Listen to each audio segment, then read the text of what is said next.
He has been dubbed the wealthiest criminal in history, the king of cocaine, and the undisputed leader of Colombia's Medellin cartel.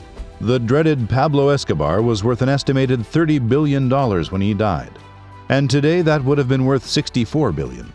Pablo Escobar's drug empire commanded a monopoly transporting cocaine into the United States. With so much money oozing out of his ears, Escobar lived a luxury lifestyle, spending on lavish homes, cars, yachts, parties, and women. Believe it or not, in the 80s he even offered to pay off Colombia's debt of $10 billion. Check out the expensive life of Pablo Escobar. He was raised in the notorious Medellin. Pablo Escobar wasn't born with a silver spoon in his mouth. His was a typical rags-to-riches story of a boy being brought up in the notorious world of Medellin. It wasn't long before Escobar turned to crime, becoming a petty thief and a kidnapper for local smugglers like Alvaro Prieto. Escobar earned almost $100,000 by being a thug, but he soon recognized the insane power and money that could be had by smuggling drugs, and soon learned how to refine cocoa paste that he imported from Bolivia and Peru. His foray into the drug world of Medellin was a fast-paced one, where Escobar's savage methods of operation earned him notoriety and fame with the higher-ups in the drug hierarchy of Medellin. So phenomenal was his rise in the drug trade that within a short while he established the infamous Medellin cartel in 1976. He was even one of the most feared men in Colombia, and even the authorities did not want to be in his bad books, lest they receive his infamous plata or plomo, meaning bullet or bribe, option. An obscene amount of wealth. By the late 70s, Escobar was obscenely wealthy. He was running his own cocaine operation independently with meticulous organization and a fleet of transport planes that flew between Colombia and Panama. Escobar owned 142 planes, 20 helicopters, 32 yachts, a Lear jet, 141 homes and offices. By the early 80s, Escobar was shipping almost 80 tons of cocaine into the United States, and his Medellin cartel was earning more than $70 million per day, which works out to roughly $26 billion annually. Believe it or not, the cartel would spend around $4,000 alone on rubber bands to bind the stacks of cash stored in their warehouses. In 1989, Forbes magazine estimated Escobar to be one of the 227 billionaires in the world, asserting that he had a personal net worth approaching $3 billion US. The Medellin was so powerful, it controlled 80% of the global cocaine market. He owned expensive properties. Escobar lived a life envied by everybody. He loved his properties and invested heavily in real estate. He purchased several luxurious homes, safe houses, and warehouses, but it was his Hacienda Nápoles that was the most infamous. The expansive estate was spread across 7,000 acres of land and included a Spanish colonial house and 3 private zoos with exotic animals and birds. It also had a sculpture park, a private airport, a bull ring, and a kart racing track. The property also contained 27 lakes, the largest motorcycle track you've ever seen, and 2 helipads and a kilometer-long airstrip. It even had its own gas station and a mechanics and paint shop, with lots of employees.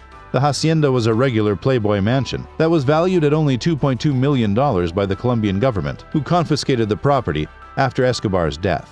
The actual value was much more than that, and it was reported that the hacienda cost Escobar around $63 million. He loved exotic pets. Escobar loved spending huge amounts of money on exotic pets and owned elephants, tigers, rare birds, and giraffes. But his favorite were his 4 hippopotamuses. When the government took over the property, they sent most of the animals to sanctuaries. However, the hippos escaped, but they lived in swamps close to the hacienda. They then began multiplying at an astounding rate, and today there are around 100 hippos inhabiting the area. He owned a mansion in the Caribbean. Escobar also purchased a huge Caribbean getaway on the Isla Grande, which is the largest of the 27 cluster islands that make up the Islas del Rosario, 22 miles from Cartagena.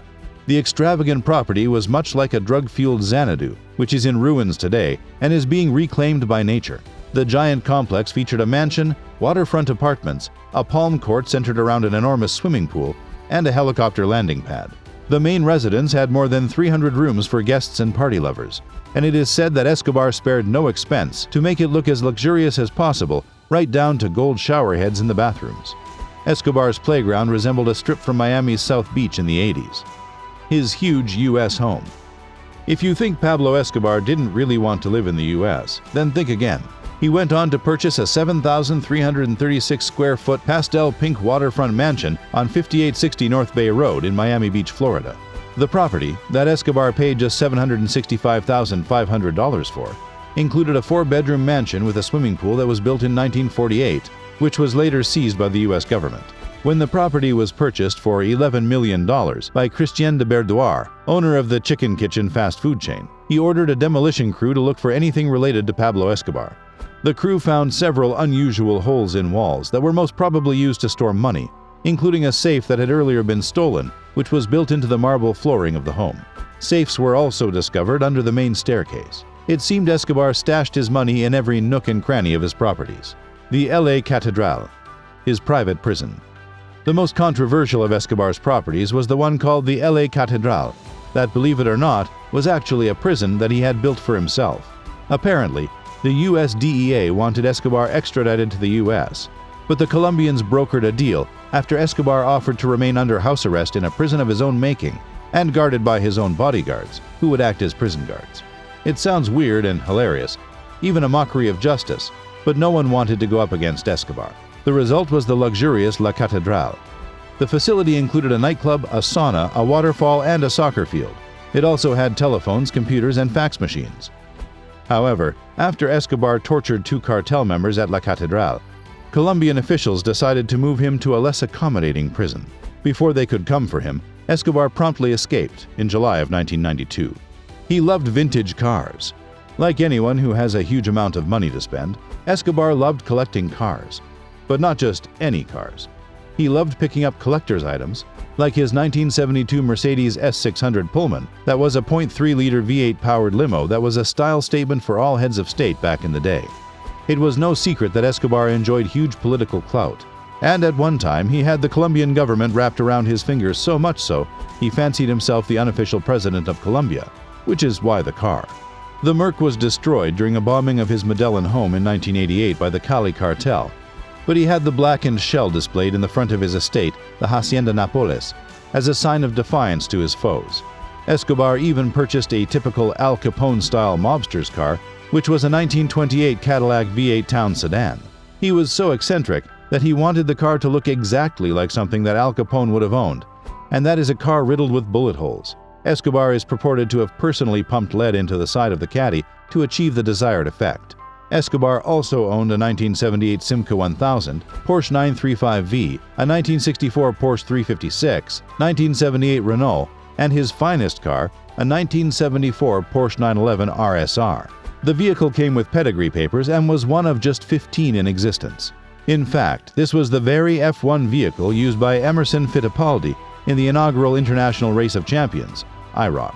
Fittipaldi damaged the fuel tank, but it was repaired and sold to Pablo Escobar in 2012 for $875,000. Escobar owned a total of 40 expensive cars, a number of which were destroyed in the Cali attack on his Medellin home, where most of his family lived. The parties that did not end. If there was one thing that Escobar liked, it was throwing parties, and he threw several bashes at his Hacienda Nápoles, many of which were themed ones. Apparently, he had a thing for themed parties, and on New Year's Eve he would arrange huge fireworks displays that were watched by the entire community. He was known for throwing grand birthday parties and anniversary parties too. On anniversary bashes, he would organize raffles among his guests, with prizes being valuable works of art by renowned international artists. A large percentage of those parties were held at his hacienda home. If there was one peculiar thing about Pablo Escobar, it was the fact that he was extremely eccentric. When it came to personal hygiene, he insisted on taking a 3-hour shower. He would also take 45 minutes to brush his teeth, and who knows, he may have even used a gold-handled toothbrush, although reports say that he used a child's brush, which is a bit weird. Unlike billionaires inclined to spend thousands on their hairstyling, Escobar always cut his own hair or asked his wife to do it. As for the decor in his hacienda, it was nothing short of kingly, and he made sure it was always the best, right down to hand-embroidered tablecloths that were imported from Venice. They were so exclusive and unique that they took 4 years from when they were ordered to be produced. Escobar would even charter a private plane to Bogota to have his flowers transported, which he used for decorating the penthouse of his 1,700 square meter Monaco building in Medellin. He employed hundreds of staff. He also loved having hundreds of staff around him because he wanted his properties maintained impeccably. And since they were so large, the maintenance needed a considerable staff size. It wasn't just staff. Escobar insisted that every staff member wear clothes especially designed for them. The female servants were required to take self-makeup and manicure courses to make sure they looked well-groomed at all times. He donated huge amounts to charity. While Escobar loved splurging on his lifestyle, he donated huge amounts to charitable institutions in Medellin. Seen by many as a ruse to keep the public on his side, Escobar built hospitals, schools, churches, and stadiums for the Medellin community. He even sponsored soccer teams, and this helped his popularity grow with the Colombian locals, who saw him like a modern-day Robin Hood. He was elected to an alternate seat in the country's Congress in 1982, but was forced to resign after his illegal activities came to light. Escobar remained true to his notorious reputation by having the justice minister who led the campaign against him eliminated. Escobar's reign of terror in Colombia came to an end after being continuously hounded by a Colombian task force helped by the American DEA, who provided the technology to track his whereabouts. Like a true mobster, and like Tony Montana of Scarface fame, Escobar didn't surrender but preferred going down shooting on December 2, 1993. Soon after his demise, the Medellin cartel crumbled after severe clampdown by the government. Well, that was the lavish lifestyle of Pablo Escobar for you. Tell us in the comments what you think, and don't forget to subscribe to the channel.